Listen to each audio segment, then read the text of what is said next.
Holy City Center Radio, this is episode 307, and I am your host, Christian Sanger. Today is Monday, October 28th, 2024. Hello, everyone. Welcome back. Hope you had an awesome weekend. I'm excited to be back here today with you. Nothing really exciting or fun to report in my personal life, so I have no tales to regale you with today, or bore you with, probably bore. But I had a nice weekend, quiet. Just nothing exciting to talk about, but that's okay. Instead of talking about all that and rambling on any further, might as well just get into the news, which is what you're here for. We've got an update on that situation involving voter registration as it relates to the South Carolina DMV. Unfortunately, not a great update. Voter registration will not be reopened for the nearly 2,000 teens in South Carolina that, despite a glitch in the State Department of Motor Vehicles computer system, has made it so that they are not registered and should have been. And this was ruled by a judge on Friday. I recorded Friday's podcast on Thursday, so obviously that's why I didn't have that update on Friday's episode. So for those who don't remember, state law allows teens who are 17 years old to register to vote if they will be 18 by Election Day. So teen rolls in anytime between January and, I forget the official cutoff, but at some point in October, there's a deadline to register to vote. But at any point during the year that they are going to turn 18, they'll be 18 on Election Day, rather. They are supposed to be able to say they want to register to vote, even though they haven't turned 18 yet. And it was discovered that was not happening. There were many people who were affected. Some apparently checked their registration and, went ahead and registered when they realized it. Others had no idea. And in the end, about 2,000 teens ultimately had said, I want to register, were not registered, and didn't do so on their own. So someone in February might have checked and said, hey, wait, I turned 18 and I got my license in January. Why am I not registered yet? And they may have gone ahead and signed up. But in the end, about 2,000 kids were affected by this. And unfortunately, it wasn't discovered until a couple weeks ago when the ACLU started putting some movement behind this with lawsuits and things, and this was a lawsuit, and unfortunately the judge ruled against them. So basically the excuse was from the State Election Commission that, the DMV system is not able to send applications automatically.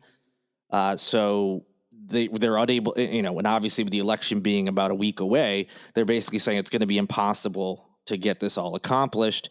Their lawyers argued as much. It was the State Carolina Election Commission, the DMV, the General Assembly, and the governor's office all arguing against being able to get these 2,000 kids registered.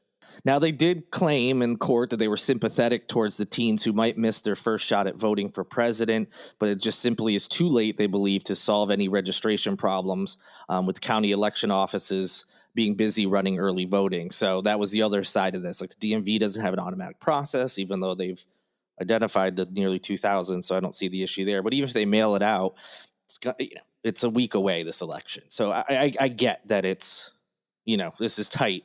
There has to be a better way than mailing out. Why can't they register? There has to be something they could have done. But all right, they say it's too late. Now, in the grand scheme of things, is this a huge deal? I mean, on the national level, no. Those nearly 2,000 people are not all going to vote for the same, say, presidential candidate. And even if they did, it is not going to be enough to make any swing in this state. Donald Trump is going to win this state by way more than 2,000 votes. So in that sense, no. It sucks for these poor kids. This was, this might be their first time being able to vote, and they're not going to be able to, and that certainly stinks. But look, this should be it is a big issue in the sense that legal eligible voters are not going to be able to because of a screw up, and that's a big deal in that sense. But as far as affecting the outcome of the election, no. However, depending on who these folks would vote for, what counties and cities these teens are in, down ballot races could absolutely be affected by these. Even when there's huge turnout for presidential votes in general elections like this, a lot of people still just won't put anybody in when they're voting. So, say you have 1,000 people voting at a precinct, a good chunk of those are going to, if not all of them, are going to vote for president, of course. But a lot of them are just going to ignore certain down ballot races. And so that, that leads to cases where, there's sometimes less than 100 votes between the winner and the runner up. And it could be even closer than that in some races. We could be talking about single or double digit votes in some races. And it's something that's disappointing to know that those races could have absolutely, or could be affected rather, by the fact that these nearly 2,000 teens are not going to be able to vote. Again, depending on where they're located, they could easily have swung a down ballot race, and that's extremely disappointing. So in that sense, it's a really big deal. But yes, as far as presidential, it's not going to change anything. But regardless, we talk in this country all the time about who should be eligible to vote, and there's a lot of rumors and fake stories and accusations out there about all these non-citizens voting. It's simply not true. If a non-citizen has voted, it's usually like a one-off, doesn't make a big difference, and they're caught. So that means the systems are in place to make sure these things don't happen. But the whole thing with that argument is, I don't see what the big deal is. As long as you're a resident, you should. Yeah, I agree. You should be able to vote. It should be easy. And here we go. Very simple, straightforward process. Should have made it extremely easy for these first-time voters. And the South Carolina DMV completely dropped the ball.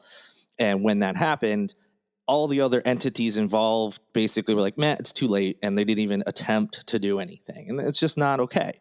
Again, I know, grand scheme of things, national level, not going to affect anything, but doesn't change the fact that this could have changed some down ballot races and is extremely disappointing for multiple reasons.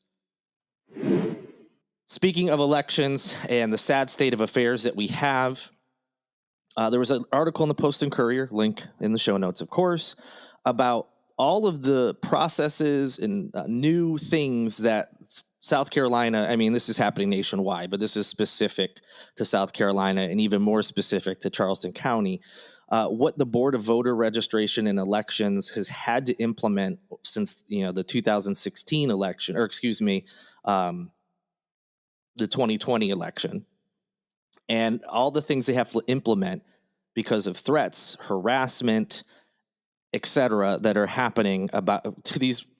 For the most part, these are all volunteers. Yes, the Board of Voter Registration Elections has some paid positions, of course, but most people that are at the polls that you see on election day or early voting, they're volunteers, and they are just, across the country, we're seeing all sorts of stories about harassment, death threats, all that kind of stuff.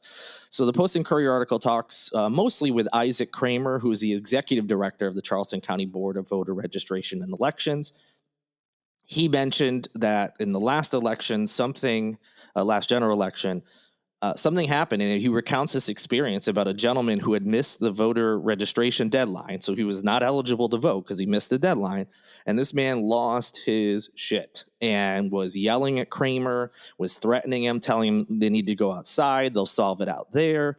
And Kramer recounts that he was looking at the other poll workers where he was, or election workers, and said, get ready to press that button, talking about a panic button.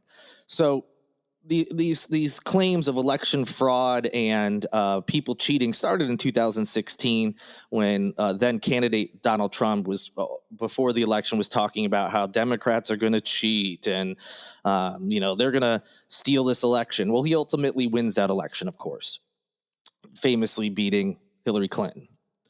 So then it was like all this talk, like, what were you talking? You were just saying that to kind of hedge your bets, so when you lost, you could use this as an excuse. Despite everyone in the country seeing that, he did that exact playbook in 2020, as we all know, and he's doing it again now. When reporters ask if he'll accept the election results regardless of what happens, he continually says something to the effect of, yes, as long as it's fair, or yes, as long as there's no cheating, or something like, again, setting up to be like, if he does lose, and don't get me wrong, he can very easily win this election, but he's already putting the seeds down, even though after he made this whole deal in 2020, they're already there, of course. So from 2016, they made some changes because of threats that happened. And it's only escalated since 2020 because Trump actually lost. So instead of saying to people, oh, they're cheating, and then he wins. And so most people kind of calm down and go, oh, okay, well, maybe that wasn't true, or maybe they didn't cheat enough, or whatever. It's been, just nonstop of this election fraud. I didn't actually lose the election. And no surprise, just like on January 6th, where it led to actual physical violence, as supporters stormed the Capitol.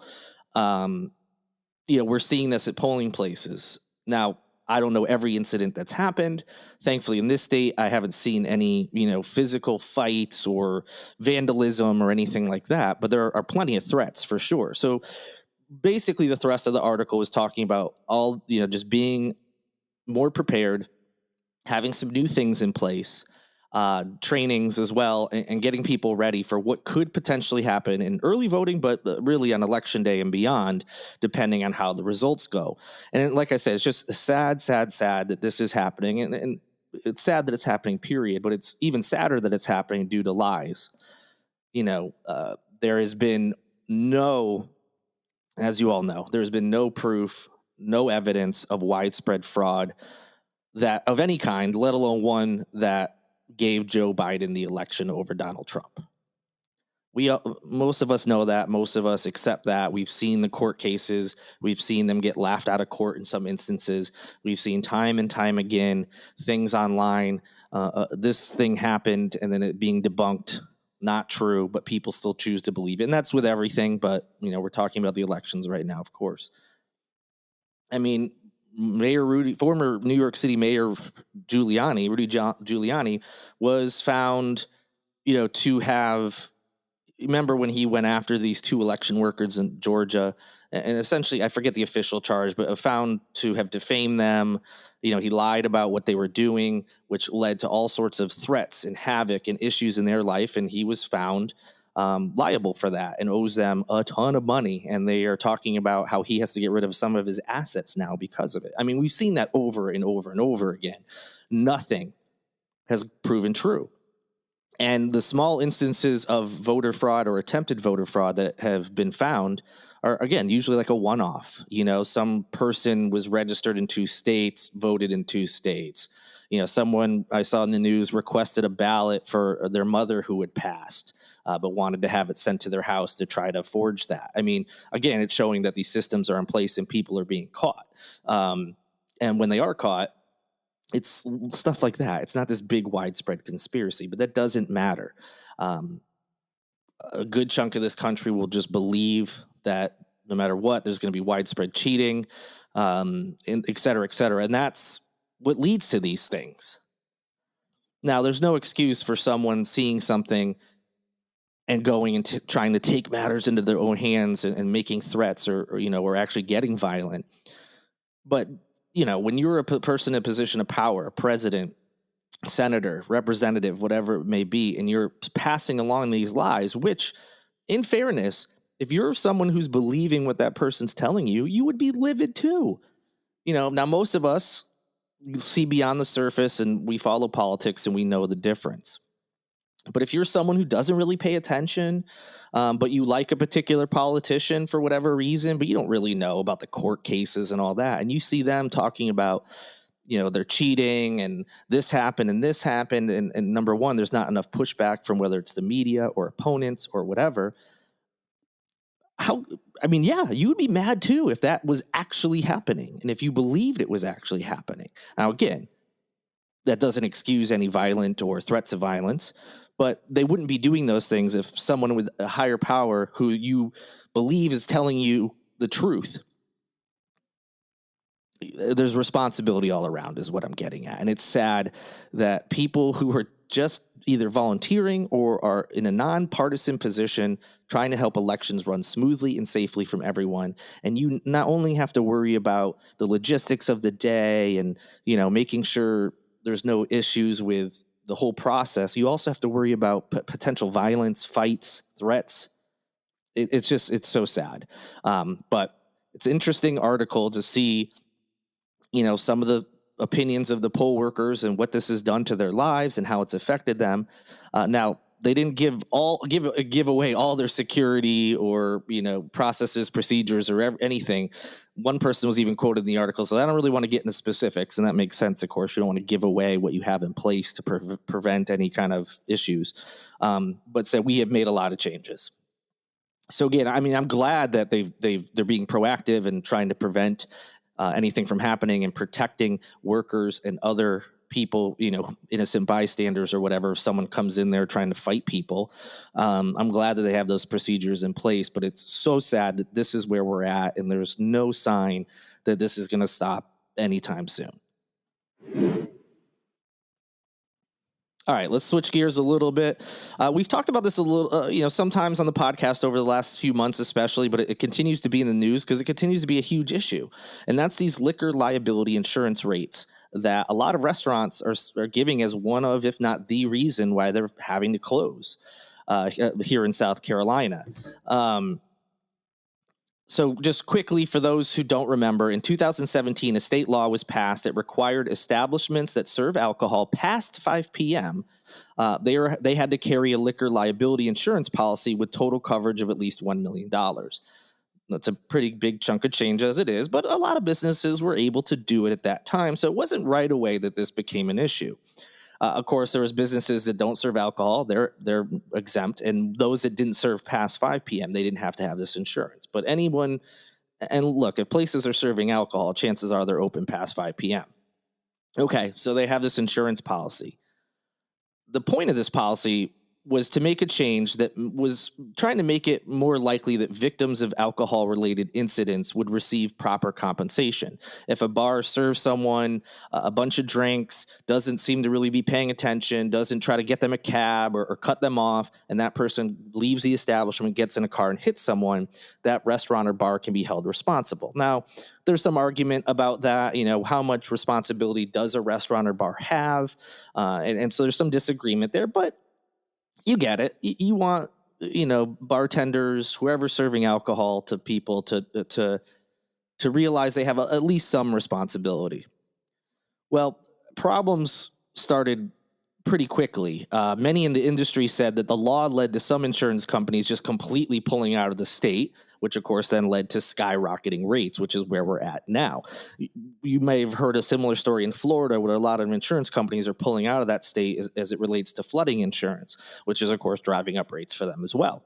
A couple people who spoke, one was Todd Miller. He's the owner of Community Craft House in Charleston. He said that when his policy recently came up for renewal, the rates more than doubled what they were. So in 2017, businesses were having that amount. And even if they weren't found liable for any alcohol-related issues, so, the rates, you know how that works with your car insurance or what have you, your rates go up if you get in an accident. You're found liable for something.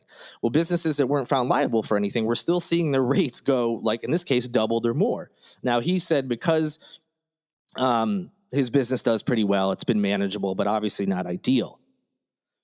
Now, some of you may be thinking, oh, yeah, maybe some of these places shouldn't be open anyway for whatever reason. And, it's just one of those things that's going to happen, and it is what it is. But this is also leading to the closure of a lot of smaller establishments, the businesses that are owned by like a family or one person, not like chains or mini chains, that have 3 or 4 locations in the state. It's also affecting places that people might not think of, and that's, say, Veterans of Foreign War posts, so VFW posts.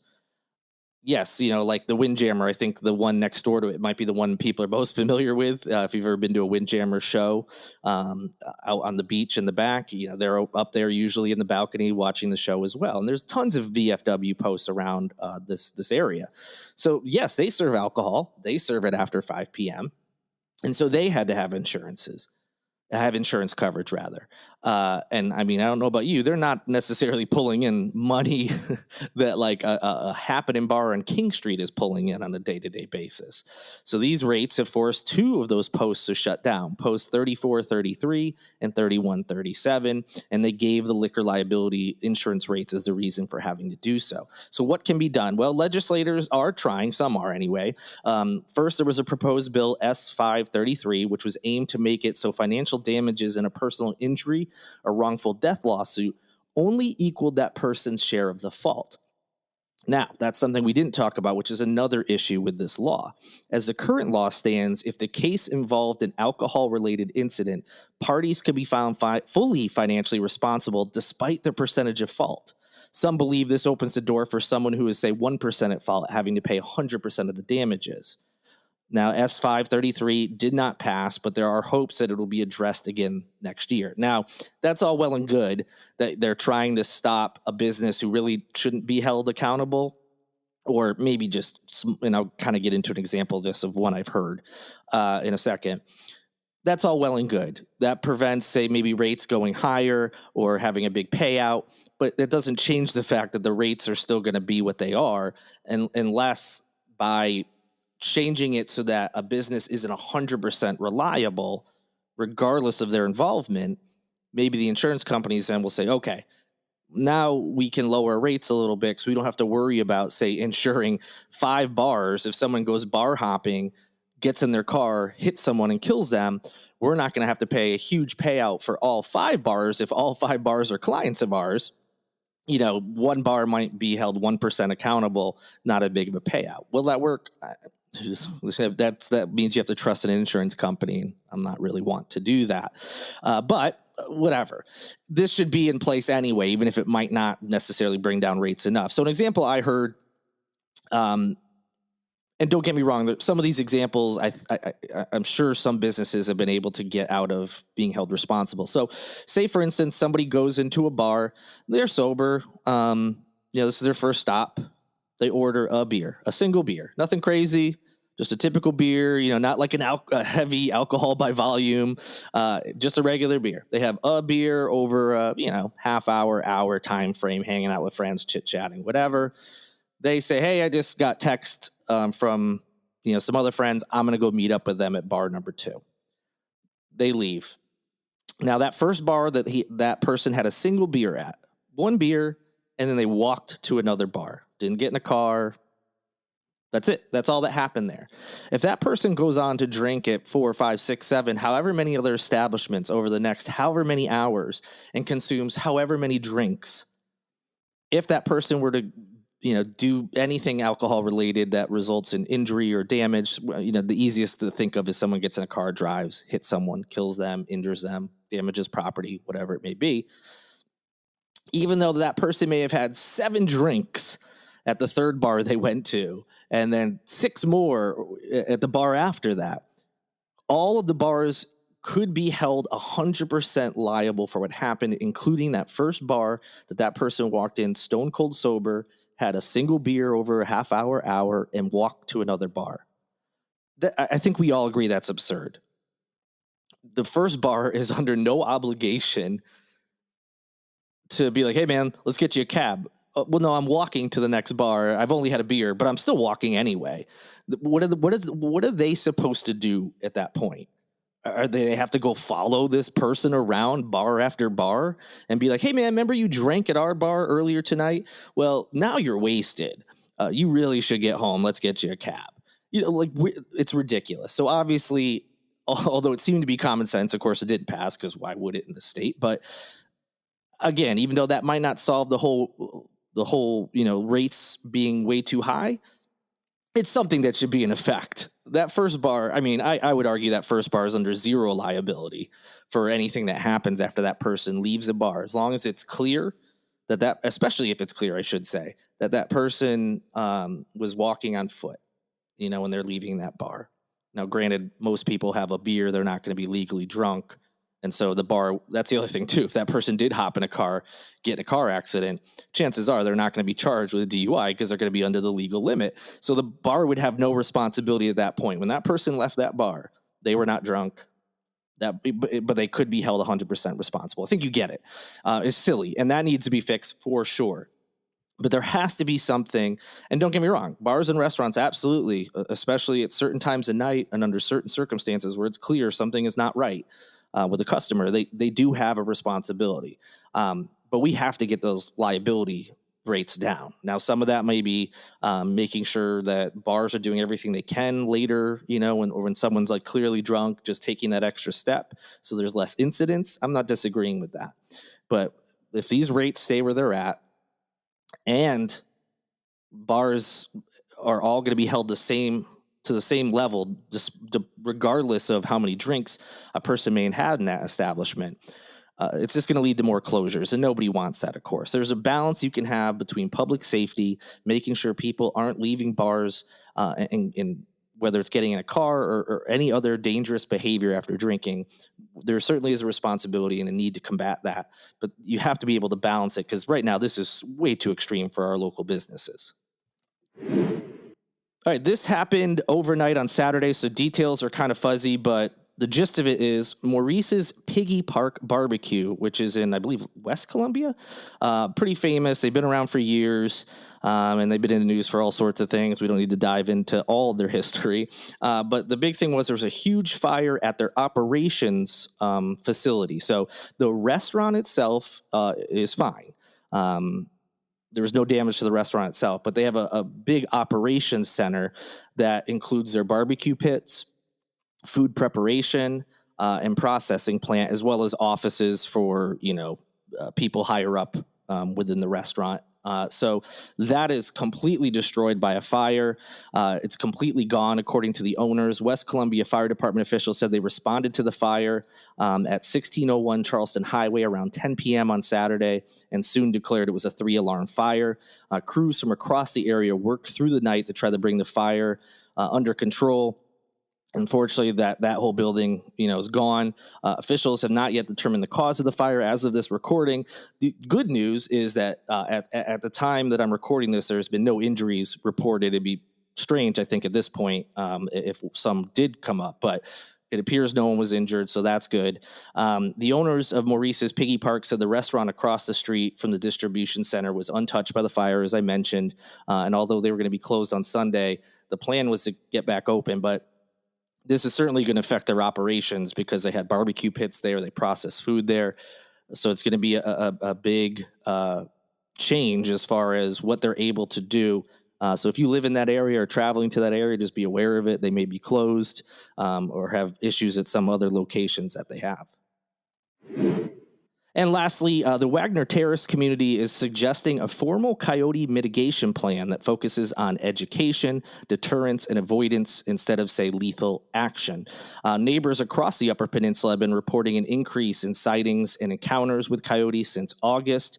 Many of them were confirmed through security cameras, which has obviously led to some questions and concerns about population control or what can be done. Obviously, coyotes being in neighborhoods could lead to all sorts of issues. They could attack a pet, especially a small pet.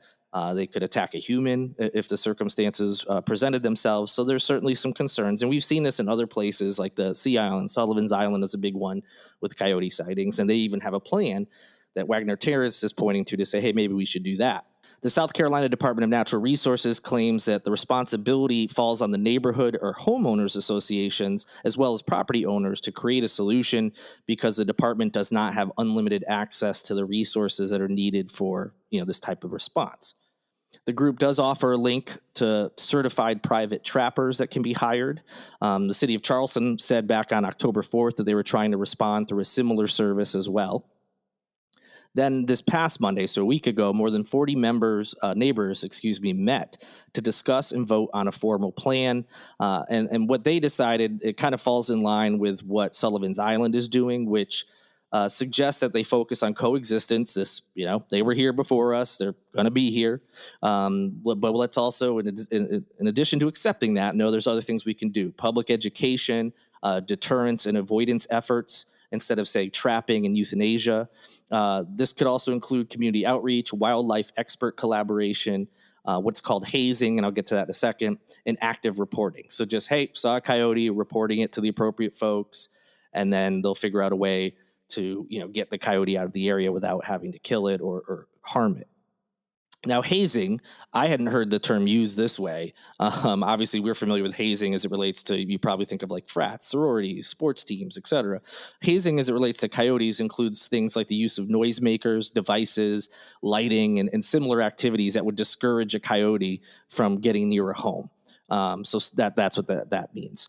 So that's what the neighborhood came up with. They've sent the plan to their district council member, which is William Dudley Gregory, who will review it. And that's where it stands right now. I'll be sure to keep you posted. A little longer than normal today, but, with interviews and stuff, haven't always been able to get all the news to you. So that's why we got a jam-packed edition today. I hope it gets you off on the right foot as far as knowing what's going on in the city and in the area. getting ready as we get closer and closer to Election Day. Just 1 week to go, folks. Just 1 week. Granted, we're probably not going to have it solved on that day or know who won every race, but the voting will be done and perhaps the commercials will be done. I hope you have an amazing week ahead. If you're looking for plans, go to holycitycenter.com/calendar and also just go to holycitycenter.com to get your latest news throughout the week. Thank you to Lindsay Marie Collins for producing this and every episode of Holy City Center Radio. And thank you to Tyler Boone, whose music you hear in each and every show. Looking forward to talking to you later this week. Have a great next few days. Until then, good night and good luck.